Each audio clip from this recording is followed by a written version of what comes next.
Alright guys, welcome into your WWE Summerslam booking video. Now I know I said that I'm going to upload it did I say I have to upload it yesterday? I know I didn't, but today I'm going to upload it, and I have been kind of teasing this for the last couple of weeks, maybe, I think even a month now, and it's been taking so long because it's hard when you want to book your own show. So this is how I will book SummerSlam 2017. Now, if WWE could do it better than what I'm booking it, then good for them. And I know people say, "Oh, you're taking off What Culture." Like, What Culture? I don't care what they're doing. I just want to do different things for the channel, and I'm not copying What Culture, so whatever. Um, if I want to do booking videos, I'll do booking videos. I've done them before on the channel. If you haven't seen them, check them down there. But yeah, um, to be honest with you, like, I really want to like book SummerSlam. I really want to show you guys my ideas and stuff like that. So yeah, I never booked a show before. I know I did WrestleMania, and a lot of people say, "Oh, you had too many matches on WrestleMania." Some of you guys said that. So I've narrowed it down to some of the matches in my head that I think about 10 or 11 is enough. I don't think really. I don't want to really talk about match because I want to have a couple of seconds in you. So anyway, starting off with the Raw side of things. So for Raw, the tag team division on Raw, we're going to have the Cesaro and Sheamus defending their tag team titles in a triple threat match. So it's going to be, we're going to have two triple threat matches on this show. It's going to be obviously those guys versus the Hardys versus the Revival, and then obviously the Revival will take the belts off Cesaro and Sheamus. But the twist here, Matt Hardy gets knocked off the apron, and he currently gets a concussion, right? Okay, in kayfabe, he doesn't get a concussion in real life. He gets a concussion.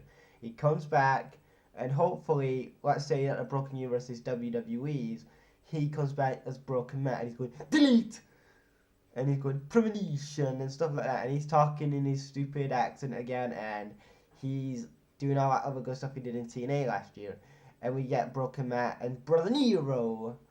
I know it's terrible. I should have done it again. So yeah, we get those two guys after SummerSlam, and that builds up to basically the Team Deletion. Was it called Deletion? Team Deletion. I think that was their TNA name, wasn't it? Yeah. So we get Team Deletion versus the Revival after the SummerSlam. So that's the SummerSlam. So that's their feud set up there.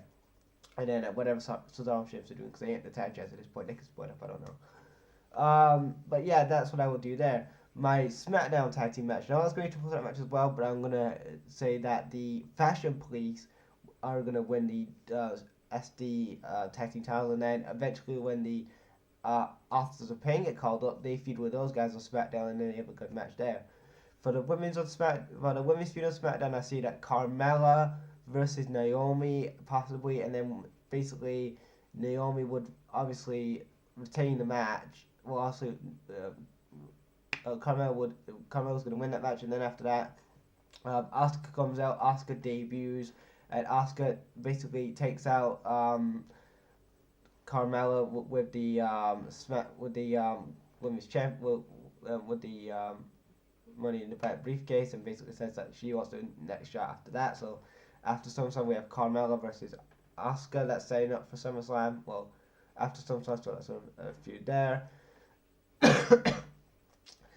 Then we have Bobby Roode versus Randy Orton. So before SummerSlam actually even start, well, a few weeks before SummerSlam, Bobby Roode made his debut and interrupted Randy Orton and basically attacks him. So that sets up a Bobby Roode Randy Orton feud where Bobby Roode goes over clean. Good result there, and that obviously continues going into Survivor Series. Then we have the US title, whoever the US champion is there, Kevin Owens or AJ Styles, also Shinsuke Nakamura, and Sami Zayn, so we'll have that as a fatal four-way. And we have Shinsuke Nakamura defeat, well, actually, forget that. Okay, so we'll basically have, let's say Kevin Owens versus Sami Zayn for the US title, and then we would have Shinsuke Nakamura versus AJ Styles to main event SummerSlam. So that's our main event. And then after that, we would have John Cena versus Jim Hart for the WWE Championship. Baron Corbin cashes in. He's the new WWE Champion. Brock Lesnar versus Braun Strowman. Braun Strowman has to win this match. I don't care if Vince is like, oh, we have to have Brock Lesnar win because we're going to Brock versus Reigns again for the title at WrestleMania. Fuck that, Vince. Just give it to Braun Strowman. This guy is fucking red hot right now, and he's been red hot for the past year. And he's been the MVP of Raw. When Raw's been in the tubes, who's the one guy that people talk about? It's Braun fucking Strowman, man. And Braun Strowman needs the WWE Universal Championship. So please put it on Braun Strowman at SummerSlam. I don't care how you do it. Just please take it off Brock Lesnar and put it on Braun Strowman, because Brock Lesnar is doing absolutely nothing to really elevate that title. And at this point, I will be absolutely excited for Braun Strowman title reign in WWE. So that's how I would book the Universal title feud. And then if you want Roman Reigns and Samoa Joe, they can tie together and they can basically have a normal contenders match, because at this point we're going to say that Joe has lost the match at Great Balls of Fire, possibly. And obviously they would have a no contenders match to face off to see who's the winner after SummerSlam. Then maybe some people with the Balor, some people with the Drifter, and obviously Finn Balor. Really love the Drifter. Big fan of Finn Balor, so I don't know. I'll guess double count up for those two guys in that finish. And then Seth Rollins versus Bray Wyatt will be the main event. Well, Bray Wyatt versus Seth Rollins. And then our main event is Shinsuke Nakamura versus AJ Styles. Where we'll also have a series of matches. So we'd have one at SummerSlam, one at Survivor Series, and the finale series will be at WrestleMania. I don't think obviously WWE won't carry a feud until, well, I mean they could do. I mean they did it with The Rock and John Cena and carried it for 2 years, so who knows. So yeah, that is how I would book SummerSlam 2017, my dream SummerSlam match card booking kind of thing. Leave your thoughts in the comment section below, guys, and I'll check you later.